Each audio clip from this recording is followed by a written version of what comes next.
Welcome, everybody, to the big show. Today, we're going to answer the question on everybody's mind.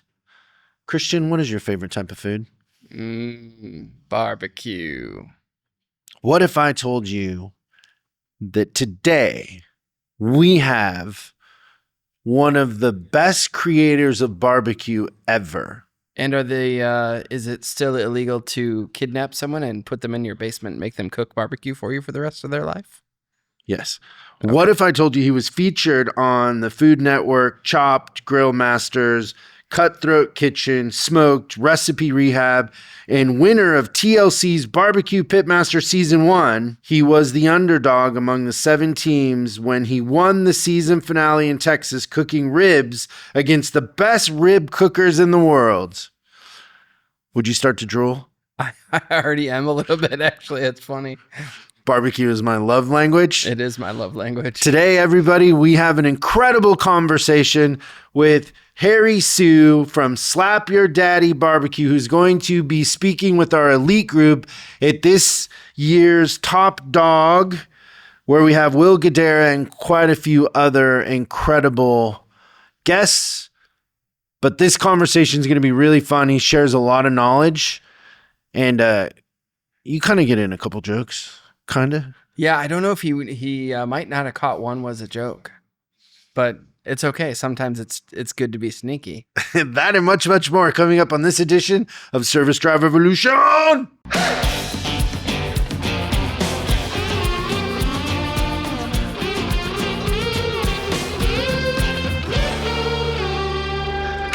So Harry, we have you coming to speak to our elite group. So the way that it works is we have coaching, and in our coaching, there's certain benchmarks that the managers can hit, which then makes them elite. So it's on their profitability, on their customer satisfaction, and on some software that we have where they compete against other managers. Basically, if they have incredible numbers in all 3 of those, they become an elite member. And we curate businesses to come in and talk to them, kind of open up their business and explain the finances and how it works. What I will say is that we have yet to have somebody come to the elite meeting that didn't get as much out of it from the talent that's in the room and their ideas that they will have as we got out of the person we were profiling, which will be you. Wow. This year's Top Dog event. So it's going to be fun. You're going to love the group. They're elite. They're the best of the best, and they're very forward thinking. Like they have great sensibilities. So. Wow. Well, what is how often do you have a grand champion pitmaster come talk to? Never. Wow. So how many grandmaster pitmasters are there? I am so privileged to be the first one, and I've never had an opportunity to speak to a bunch of what I call elite performers in your business, but that's always the first time. But you have the one thing that brings competitors together, which is barbecue. And to be able to have a process and a mindset and a strategy and a journey that takes you to number 1 in America is something that is translatable to any industry, to any profession, to any walk of life. Yeah. Okay, so just a little bit about your background. So you were in the IT world? My origin story is very simple. I used to fly 747s for a living. You were a pilot? I was a pilot. I flew for an Asian airline. I lost my job. I learned my first accounting theory. The accounting theory is last in, first out. So, also known as LIFO. LIFO versus FIFO. So I basically started in the airline industry, flying 747s around the world, and I lost my job. And if you are as old as I am, and I will date myself by saying this, is that there was a time in America where you could have to buy gas on even and odd days. Or your license plate was even and odd. I am a refugee from that era. So I'm like my kids say, I'm an old dinosaur. So I lost my job flying airplanes, and I realized I had to retrain for a new career. And I ended up in Texas Tech. studying computers. And that's kind of how I started my journey, completely fish out of water.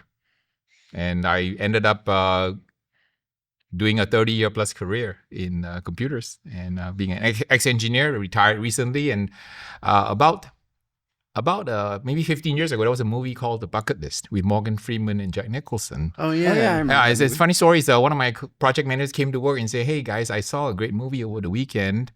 I was inspired by the movie, so let's form a bucket list at work." And they looked at me and they said, "Harry, you're an IT nerd. You are an introvert. You never want to meet people, and you always want to recluse into your shell. Why don't we just put you on a bucket list and write you a couple of stretch goals?" And guess what? One of the stretch goals was to take a stand-up comedy class. And Was that your idea or their idea? No, it was their idea. It was completely their idea. I was just going to do the normal things, like go to Bora Bora or something. But they said, no, we'll give you a couple of stretch goals. And I could then write them stretch goals. So let's say, Chris, I knew you always wanted to water ski, but never water ski. I'll put a stretch goal for, hey, Chris, go take a water skiing class or something, right? So it push you out of your comfort zone. So they try to push me out of my comfort zone by saying that I'm introverted. I should take a stand-up comedy class and do stand-up comedy. That would absolutely terrify me. And then I used to bring barbecue to work because I was from Texas Tech. They said, why don't you enter a barbecue contest like the one you see on TV, where, you bring the food to the judges in a little white box. And I said, yeah. And I forgot about it. Right? A month later, on my Outlook calendar, a meeting notice popped up. Status report. I said, whoa, what status report? So I was summoned to the meeting and we were all around the table asked to provide status reports on our various bucket list stretch goals. So I finally got fed up. I say, fine. I'll just go cook one contest to get you off my back. And I signed up for a contest in Palm Springs. And I brought in a little application form with the little, application information. They said, hey, what did you call your team name? I said, I called it after the movie, The Bucket List with Morgan Freeman and Jack Nicholson. So they said, no, let's have fun with you, Harry. Let's name your team for you. So I said, fine, I don't care. I'm just going to do it one time only. And they decided, my coworkers from the South, so when you eat something you like, you want to slap somebody. So they said, you are a daddy. Why don't you call it slap your daddy? I said, daddy is the stupidest name on earth that I can think of. But to humor you, just for fun, kicks and giggles. I'm just going to do one contest in Palm Springs, get my bucket list done, I'm happy. So I wrote down slap your daddy on my application form, planning to just use it one time. Guess what happens? I go to the contest. I have no idea what I'm doing. I win it. Just like that. It's the best way to win. Pros. So then I got hooked. And a few months later, I was given an offer to be on a TV show. So I'm in this contest near Sacramento. And at 12:25, I'm about to prepare my ribs for my rib entry. Then my phone rings. I say, who would call me during my contest time? So I figured it must be one of my competitors trying to prank me, to try to get me off my game. So I answered the phone and the guy said, hi, my name is John. I'm a TV producer. So I said, yeah. And I hung up. Because thinking that it would be somebody pranking me. And lo and behold, it was a TV producer. And he's the Emmy Award TV producer. And he was producing a new TV show featuring BBQ Pitmasters. So I ended up being offered a job, a role without audition to be on BBQ Pitmasters. Just like that. Sight unseen. So I went back to my office and I scolded my coworkers. Look what you guys did. you guys got me on this crazy bucket list. And guess what? Now this guy wants to put you on TV. I did not know that the TV show featured 3 world champions. So it would be like me going on a reality TV show with LeBron and James and then Steph and everything, all right? So I didn't know that was the case. So I said yes. And one of my things that happened that's important for everybody's life lesson to learn is that my coworkers said something very important to me. They said, what is the worst thing that can happen to you? You go on national TV and you make a total fool of yourself. And it was at that point, the light bulb came on and said, I'm a nobody. I should just tame my ego and go out and just have fun and have an experience. Because in life, right, it's not about buying things. It's about buying experiences. And I'm given a free experience. So I said, fine. I've never been on TV, have no idea what to do, but I'm just going to go on TV. So long story short, if you watch that series, BBQ Pitmaster, there's a seminal episode that started the entire barbecue craze in America and the world. And guess what? In the season finale, I'm up against 3 world champions, up against the world rib champion cooking ribs in Texas. And guess who walks away with the award? I did. So the Slap little Yo engine Daddy. that could slap your daddy from California. So you cannot diss California pitmasters anymore. Then I subsequently went on to win first place KCBS in the Kansas City Barbecue Society Champion of America and brisket and so on.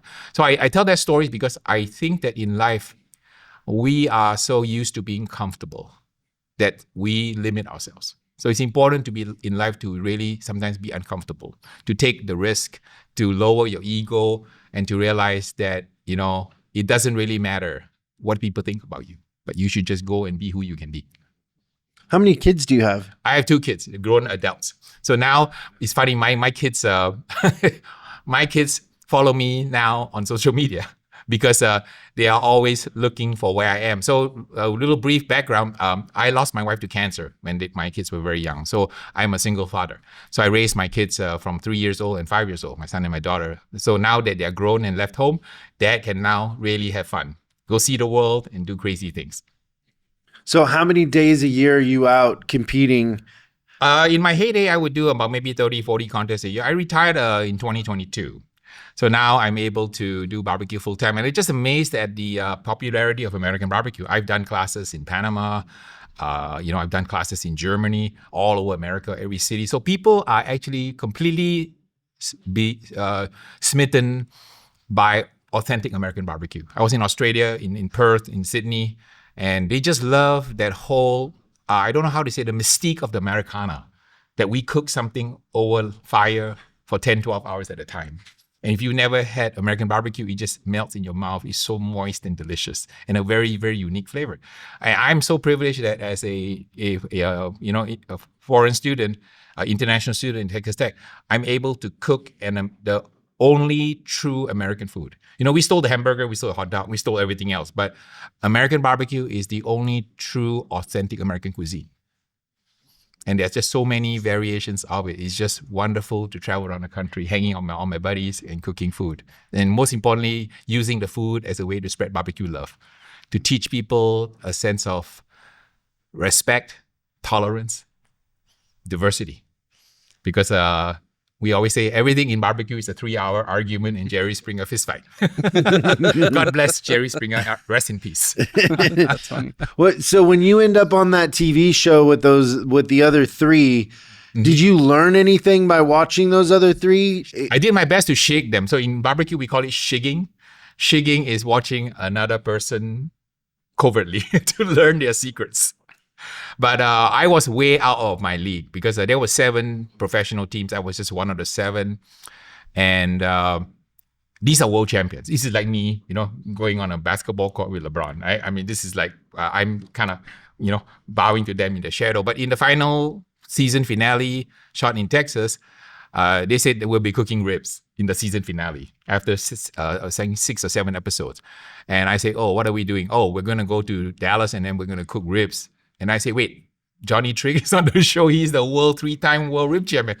I'm not going to hold the candle against him, but I'll just show up just to do my bit and shoot my segment and go home, drive back to California. So I showed up that morning at this location where they had set up the whole event.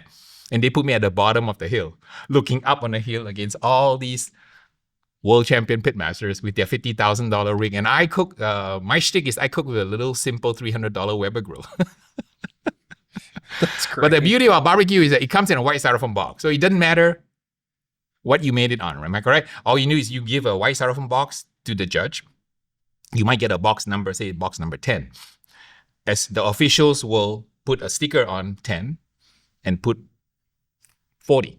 So that 10 becomes 40 and you don't know. So the box 40 is taken behind a curtain and 24 strangers eat your food. So when I win at a contest, it's really fair because it's double blind. The judges have no clue who gave the food. I have no clue who judged me. So when I win the first place award and collect a $10,000 check, it's a fair game. So I always tell people that stories because in life, right, you don't want to judge yourself. If you are trying to see how good of a product that you have, you want other people to judge you. So for example, like I started teaching barbecue classes. I have like 300 Yelp reviews. And Yelp called me and said, hey, no one has 5-star reviews, 300 of them. You must be gaming the system. What's your secret of gaming our Yelp system? I said, no, these are all honest reviews. People come to my school, they learn from me. They learn barbecue wisdom, they learn life wisdom, and they learn work wisdom from me. And they rated my class as a 5-star on Yelp. And then, of course, then Yelp asked me, okay, so now you got to pay us advertising costs. So They're going to win one way they're or going to another, win, yeah. right? So they want a pound of flesh, you know. Yeah, so, but I said no. Yeah. That's great. So what did you learn from those other three though by watching them? You learn some secrets about barbecue because it's all about understanding how to create magic with food. Everybody turns into food in a white styrofoam box. So you need to really know how to create flavors. You need to know how to create different the appearance, and you want to basically create great tastes. So I always tell people that the secret to being a competitive barbecue pitmaster, winning awards around the world, is the same that you should apply at work. So I always tell people, my secret is no secret. My secret is I produce extraordinary, ordinary barbecue. Extraordinary, ordinary barbecue. So for example, if you were to enter, let's say, a cooking contest to cook mac and cheese, let's say mac and cheese, do something simple, innocuous. Why is your mac and cheese the best in the world? Because the mac and cheese tastes like mac and cheese, but there's something extraordinary about it. So I always teach my students that when you are in your professional life or personal life, try to be an extraordinary, ordinary worker, be an extraordinary, ordinary engineer, be an extraordinary, extraordinary, ordinary salesperson. Because that's really the secret is whatever job you have, do the best you can. I'll give you a quick story here. So when I first lost my job as an airline pilot, I came to America, went to Texas Tech. First thing I realized I needed that job. And I was so happy I got my first job. And I called my mom, hey, mom, guess what? Your son, washed up airline pilot, now has a job in Texas. So my mom asked me what my job was. My job, hey, I got a job. I am a trash dumpster washer. I got a job washing trash dumpsters with a hose. And then 1 week later, I called my mom. Hey, mom, guess what? Your son got promoted. I'm now officially a pot scrubber in America. Woohoo! And then a week later, I called my mom. Hey, mom, your son is really moving up in America. He's, realizing his dream in America. I made it to dishwasher as my third job. So I tell that stories because I think in life, whatever you do, could be a modest role, could be running a company. Always remember your roots and be humble. And realize that you have to be extraordinary, but ordinary in everything you do. That's great. The bucket list thing is pretty great. That's awesome. Have you ever made a bucket list? I think I've made a couple of different bucket lists. I got a few things on there, but yeah, the stand-up comedy thing is pretty fun. Yeah, that was scary. So what happened was actually I was scolded for not doing anything on my bucket list on the stand-up comedy part, right? After I did the barbecue part. So my coworker said, hey, we have the company talent contest coming up. Would you like to be in? I said, I can't sing, I can't dance, but that's okay. I'm going to be singing Gladys Knight and the Pips, Midnight Train to Georgia. And I need some pips. Would I wear an afro? Would I wear a red tie? And then she would teach me how to dance together with two of my other coworkers, and we'd be Gladys Knight and the Pips in the company talent show. So I thought, okay, will that qualify me for the bucket list? Everybody said yes, that would qualify you. So fine. So I entered the company talent contest with my coworker, and because we couldn't dance, we brought the house down with the laughter. That's great. Unfortunately, one of my coworkers surreptitiously recorded on their phone that video. And guess what? That video is now on my website, slapyourdaddybbq.com. Because I want to show people that you cannot take yourself too seriously. You cannot take life too seriously. And you really sometimes have to be really comfortable shedding your ego. And if people laugh at you, people judge you, so what? Yeah. So long as you remain remain who you are, true to self. Be authentic, be true. That's all you can do in life. Yep. What I say, Harry, is if life gives you lemons, you throw them away and buy brisket. Is brisket your favorite barbecue? I love Yeah. brisket. Oh, wow. You should have told me. I just finished a class on Saturday, full house, and I have so much brisket at home. I would have brought it in for you guys. I did not know that. Because we actually, I don't know if you saw when you came in, there's a maintenance guy here working. It's because I drooled so much about this that I flooded the floors. So you bringing in the meat would have made it would have just been terrible. So what you do classes, I also see that you have like sauces and rubs on your website. Yeah. What is your business model now? Like you have classes. What else do you do? Okay, so let me back up. So after I retired, because I was a program director, I ran a $65 million portfolio project. So my team of 12 project managers spent about $250,000 a week. That's our average burn rate. And I did that for 30 plus years. You may not be aware, but if you live in Los Angeles, in the greater Los Angeles area, and you turn on the faucet and the water flows, that means that my team and I had something to do with it. Because for the past 30 years, unbeknownst to you, we have been working behind the scenes to build all of the infrastructure, hardware and software and cloud computing needed to deliver water. My responsibility is 300 cities, 20 million people. So it's a high pressure job. And when you work in government, when something goes wrong and they need to take up the rolled up newspaper, I'm the guy. I'm like the head tour guide, a head bartender, head therapist. But I ran a department of like 12 project managers. So after I retired, I got bored with my retirement gig. You know, in retirement, you go through 4 phases in retirement. The first phase is called euphoria, where, you know, happy dance. The second phase of retirement is actually a little bit of depression. Because you've lost your identity, you lost your coworkers, you lost your morning coffee routine, you lost, you know, kind of the need to be booked every 30 minutes for a meeting on Outlook, right? So you lose all that. So you lose your identity, you get a bit depressed. The third phase of retirement is when you reinvent yourself. You try different things. You do some charity work, you go hang out with your friends, but you try to create your version 2.0, like, you know, like a Chris 2.0. Chris 1.0 was before retirement, Chris 2.0 after retirement. And then you hit phase 4. Phase 4 is where you soar and you found your new calling. So what I did was, because I was lucky enough to be in the barbecue world while I was still working, doing all these gigs on the side, I used my barbecue to transition into the phase 4 of retirement quickly. And I was just very blessed that barbecue has exploded around the world. And, you know, like this year alone, I've done 55 gigs, 55 engagements around the world, from demos to classes to trade shows to everything. And during the course of the journey, people kept asking me, hey, you know, we want to buy your award-winning products. We cook at home. What's your secret? Then they said, can you please put your rubs and sauce out? So after retirement, I said, yeah, why not? I'll just put my rubs and sauce out and see if it'll sell.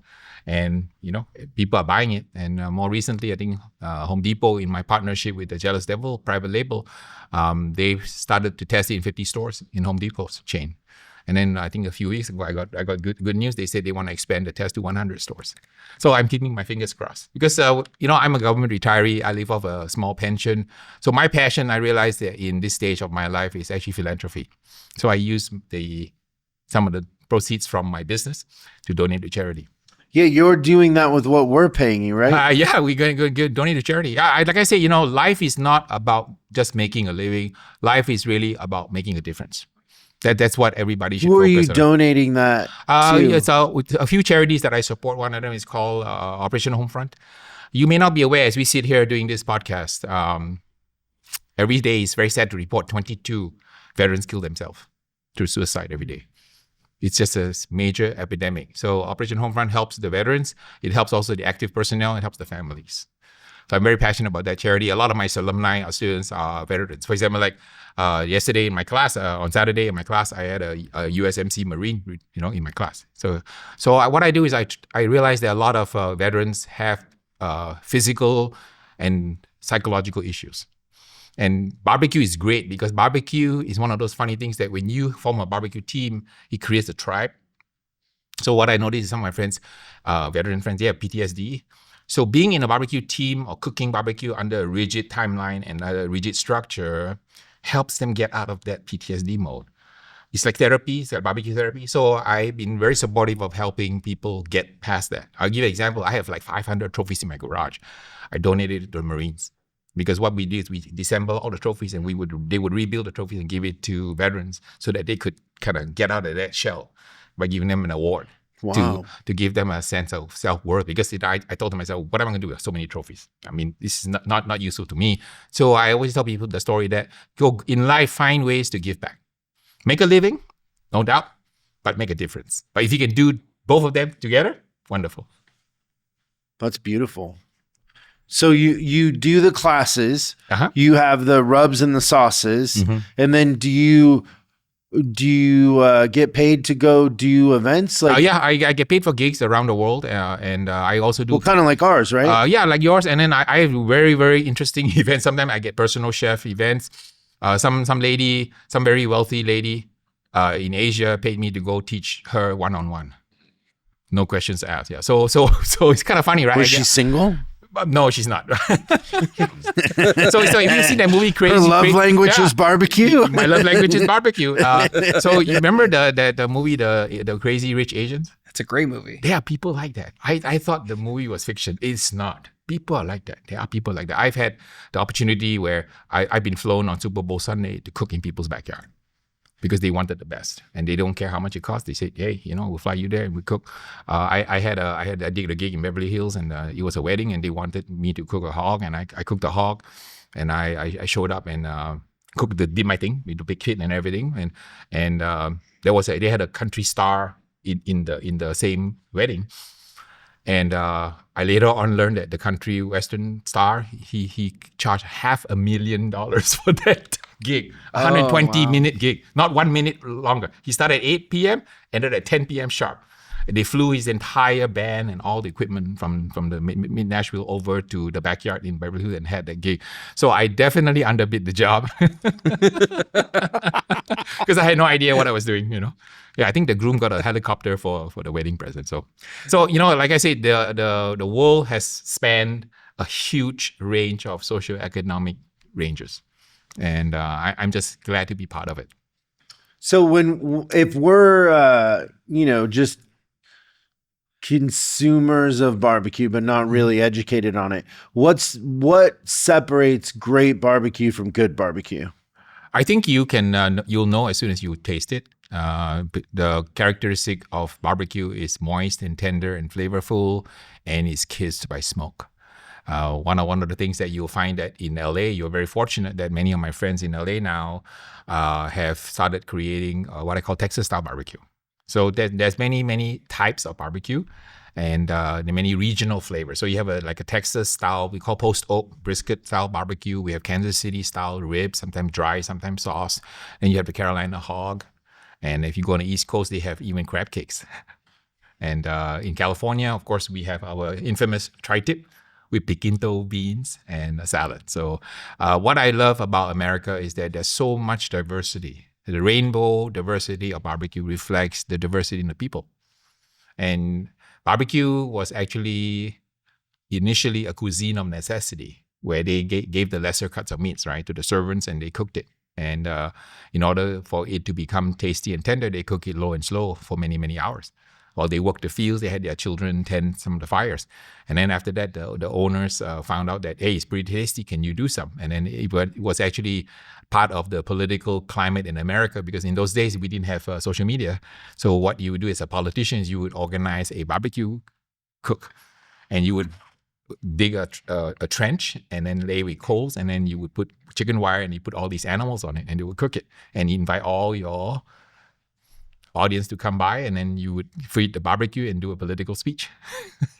So you could say barbecue did have political beginnings. Very like humble the earliest initially. Form of bribery. That's true. Yeah, I mean, when somebody is feeding you, you can't say no. That's great. You have a Lego. Yes, Lego I have a Lego. Yes. Let me tell you that Lego story. There are not too many people that have a Lego made after that. It's a very strange occurrence, right? So I get this phone call. It's one of those phone calls, and they say, well, hi, we're from Lego, and we want to make a Lego of you. I say, what? They say, well, we have 400 billion Legos in the world, but we do not have one of a Grand German pitmaster. Would you like to be the first one? So again, I thought it was a prank again. So I say yes, and then they say, can you send some artwork over? I say, oh, sure, I'll send you some of my graphics. And next thing you know, a couple of months later, they actually sent me a prototype. And I looked at the prototype and I said, wow, that is really good. Can you put a hat on it? They say, okay, we'll try to get a hat on it. I won first in chicken in America. Can you put a chicken on it? They found a chicken. I don't know, maybe they 3D printed the chicken. And I said, I like to be on a surfboard. Can you get me a surfboard? So they put me on a surfboard. So they made this little figurine of me. It's a 2.5-inch figurine. And they say, oh, by the way, can you come to the grand opening? I say, what grand opening? I say, oh, we have a store opening in Costa Mesa, but we want you to come and headline the store. I say, oh, people do that? People headline a Lego? It's like, So I showed up at the event site in the morning, had no idea what I was doing. I go there, there's a line out the door. They've been staying in line since 5 a.m. I was like, what? For what? Say, oh, they came to buy the Lego. I say, what? My Lego? So I was completely foreign to me. There is a whole subculture in America out there who are like fanatical over these Legos. And people spend, obscene amounts of money buying all these figurines. Yeah. I was completely unknown to me. So what do I know? How much did it sell for? They sell for $29.95. I say, who wants to? Well, I shouldn't say this. Who wants to pay $29.95 for a little plastic figurine? Many people do. Do you know how many of them they've sold? I have no idea. And the funny thing is, I just did it and I said yes, and I didn't even think about signing any kind of agreement.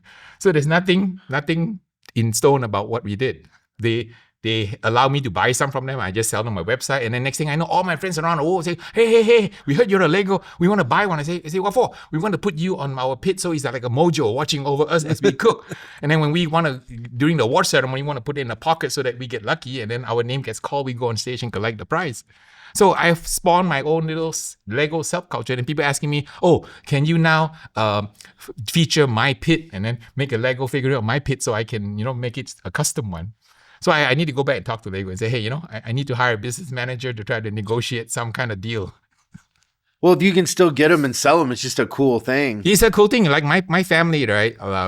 They know that I go around the country cooking barbecue, but they're not impressed by that. But they're really impressed by the Lego. I'm not sure why. They are really impressed by the Lego. No, we were too. We were like, wow, that's pretty cool. Like, I don't know anybody who's forget a the Lego. fact that he can cook barbecue. The Lego is the one that we want to focus on, which to me is really amazing. So the journey of life is a fascinating one, right? I always tell people, life is brief, live it with intensity. Don't could have, don't would have, don't should have. Just do it. Whatever opportunity come your way, just do it. Even though it may sound uncomfortable, just do it. So what is the meaning of life? The short answer is I can get into quantum mechanics. I can get into mystics. I can go back to Tibetan culture. I can go back to going back 5,000 years. But in my opinion, after studying all that, I've distilled the meaning of life into one sentence. You are an eternal being having a temporary human existence. Just like that. Short and sweet. That is the meaning of life. So you believe that there's an afterlife? I have studied NDEs. You know what NDEs are? NDEs are near-death experience. There's thousands of very accurate NDEs where people say that they float above the operating table, they float in the room, in the hospital room, and they are able to recite with precision every single detail. What the instruments were showing, what treatments were being monitored, what language was being spoken, all the medical terms. So I have to believe that with evidence, I'm a very big skeptic. I'm an extremely skeptical guy. And I'm a data-driven guy because of my background in engineering. So when all the data points you in a certain direction, you have to say that, well, there's 10,000 chronicle articles about that. Are all of them false? That's the question. If you go to the concept of rebirth, there's many, many stories out there of chronicle rebirth that scientific researchers have researched. And I cannot believe that all those thousands of rebirth stories are all fake. So I have to believe that, and when you talk to a quantum physicist, they'll tell you this world is not real. It's made of 11 dimensions. You're not just made up of atoms and molecules. You're made up of subatomic particles. The subatomic particles are made up of strings. And there's 11 dimensions out there. So even the mystics and the scientists are agreeing that it could be the same thing. So in those dimensions, where is the dual split? I don't know. I all I know is that I was born and I will die. That's all I know. Oh, okay. And I'm focusing on the temporary human existence. And you will notice I emphasize the word temporary because I think that understanding that life is temporary focuses your life. And I'll give you an example. You and I are men. We live in America. That means that, according to the insurance tables, 50 men born in the birth year will be dead out of 100, out of 77 years old. So when you figure your date of birth, you count 77 years and mark that on your calendar. That's the year where 50 out of 100 men born in your year will be gone. So it's very it provides clarity when you look at your life and ask yourself, how many years do I have left? And what am I going to do with my life? So that you realize that many things that you pursue in life, they don't really mean much. Because sometimes we pursue material things, which really you can't take with you. Look at what happened to the Egyptians, right? They tried to, all their belongings were stolen by the grave robbers. So like you say, you never see a U-Haul behind a hearse, right? So that's very, very true statement, right? So in life, don't focus on collecting things. I prefer to collect three things. I prefer to collect love, give you love and receive love, collect memories and collect relationships, because those are eternal. That's beautiful. We need to make a bucket list. Oh, yeah. Yeah, we do. We are behind. And then do a stretch goal for each other. So if Christian has certain things that he always wanted to do but never did, just put it on the bucket list. Say, hey, within the next 6 months, go to Tour de France and rent a bicycle and ride a Tour de France or something, one of the things that he secretly always wanted to do. Is it Tour de France? Oh, I'm no. But I like the idea of a stretch goal. I think that's awesome. Yeah, maybe he likes to be, what do you call the Dancing with the Stars? Maybe he always wanted to be a ballroom dancer, but never had the... He does do Zumba. I do Zumba. Oh, there you go. So tell him to go take a Zumba contest and win a Zumba award. Is there awards for that? Sometimes. Yeah, I'm sure there's a world champion. There's a world championship for everything. Yeah. I found out there's a world championship squirrel cooking contest. Can you believe that? Barbecue squirrel in Arkansas, in Bentonville, Arkansas. There is a contest, world champions, and they just had the 9th one. I thought, my God, I've been cooking barbecue for 15 years. I didn't even know that there's such a world championship cooking squirrel. Guess where I'm going to be next year? Squirrel cooking. I'll be at the 10th world championship squirrel cooking contest. So I have buddies in Arkansas, so I told them that to please go out and start to shoot the squirrels now so that you can freeze them so I can come and do a test cook. You know what? I bet that barbecues pretty well with all the natural grease and squirrel. I've not really cooked one, but there's always a first time. Oh, yeah. Yeah, there's always a first time. Got to push the envelope. So last question, do you ever get tired of barbecue? I don't get tired of barbecue because it makes me feel energetic and in spirit. That, sometimes in life, right, you go through life and you make a living, but then you realize at a certain point in your life where you realize you need to make a difference. I found in my journey of life goes through like 3 phases. The first phase is when you graduate from college, you're 20 years old. So from 20 years to 40 years, you go through phase 1. Your objective is to learn from as many masters as you can in the phase 1, 20 to 40. When you hit 40, you probably reach a certain point in your career where you are established. Your job at that point in time is to take what you learned in the first 20 years and be the best you can be. Be the best salesperson, be the best engineer, be the best father, be the best mother. When you hit 60, like I am at 64, it's time to give it all away. People cannot believe that I give away my First Place USA brisket recipe, First Place USA chicken recipe for free on the internet, for free. Completely showed all my secrets, all my secret steps. I do that because I want you to know that life is not about you receiving, it's about you giving.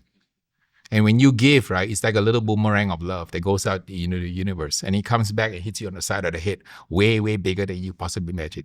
My journey is testimony to that. I've had so much adventure, so much good fortune because I'm giving it all away. Because love is not like a pie where if I gave Christian a slice, my pie gets smaller. When I give Christian a slice of that pie of love, we both grow the pie bigger that even Chris gets a bigger slice. Does that make sense? Yeah. Yeah. It's not stealing from people, because when you give love in the world, you will receive love and the pie grows much bigger. And we should get that message across that we should all be more tolerant, more respectful, be more kind, and be more loving. That is the message we should get to the rest of the world. Yeah, that's beautiful. Do you enjoy serving somebody barbecue and watching them eat it more than you enjoy eating it yourself?